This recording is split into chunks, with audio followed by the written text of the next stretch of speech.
December వచ్చిందంటే ఆ ఇంట్లో కూడా ఒక చిన్న ఆశ మొదలవుతుంది. పెద్ద ఇల్లు కాదు, ఏమీ ప్రత్యేకం కాదు, ఒక సాధారణ మధ్యతరగతి కుటుంబం. నాన్న రాఘవుడు, అమ్మ లక్ష్మి, ఇద్దరు పిల్లలు అర్జున్, అన్వి. రోజులాగే జీవితం నడుస్తూనే ఉంటుంది. కానీ స్కూల్లో క్రిస్మస్ గురించి మాట్లాడడం మొదలయ్యాక పిల్లల మనసు మాత్రం మారిపోతుంది. అంటే ఫ్రెండ్స్ ఎవరి నాన్న ఏ గిఫ్ట్ తెచ్చాడో చెప్పుకుంటుంటే అర్జున్, అన్వి కూడా వింటారు, నవ్వుతారు. కాని తెలుసా, ఆ నవ్వు మొత్తం కాదు, లోపలెక్కడో చిన్న బాధ. వాళ్ళకి తెలుసు కదా డాడీ దగ్గర డబ్బుల్లేవని, అయినా పిల్లల మనసు కదా, ఆశ ఉండక మానదు. స్కూల్కి డ్రాప్ చేస్తూ పిల్లలు ఎక్కువగా మాట్లాడకపోవడం రాఘవుడు గమనిస్తాడు. అలా ఒక్కసారిగా కొత్త డ్రెస్సుల్లో ఉన్న పిల్లల్ని చూసినప్పుడు తన పిల్లల వైపు చూసి గుండె బరువెట్టిపోతుంది. ఆఫీస్కెళ్లినా పనిమీద మనసు నిలవదు, అంతా పిల్లల గురించి ఆలోచనలు. సాయంత్రం ఇంటికి వస్తూ తన చేతిలో ఉన్న చిన్న బన్ కేక్ ని క్రిస్మస్ గిఫ్ట్లా తీసుకొస్తాడు. పిల్లలు చూసి హ్యాపీగా నవ్వుతారు, డాడీని బాధ పెట్టకూడదని. కాని ఆ నవ్వులో కూడా ఏదో చెప్పని కోరిక ఉంటుంది. రాత్రి పిల్లలు నిద్రపోయాక ఇంట్లో ఒక నిశ్శబ్దం. లక్ష్మీ, రాఘవుడు. కాని ఇద్దరికీ ఒకటే బాధ, తండ్రిగా ఏమీ చేయలేకపోయానన్న ఫీలింగ్.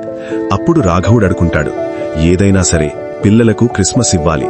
అలా చలి రాత్రిలో ఖాళీ జేబుతో టాయ్ షాప్ ముందు నిలబడి చిన్న చౌక బొమ్మల్ని చూస్తాడు. అవే అతనికి పెద్ద బంగారంలా అనిపిస్తాయి. చేతిలో ఉన్న కాసులన్నీ లెక్కపెట్టి వాటిని కొనేస్తాడు.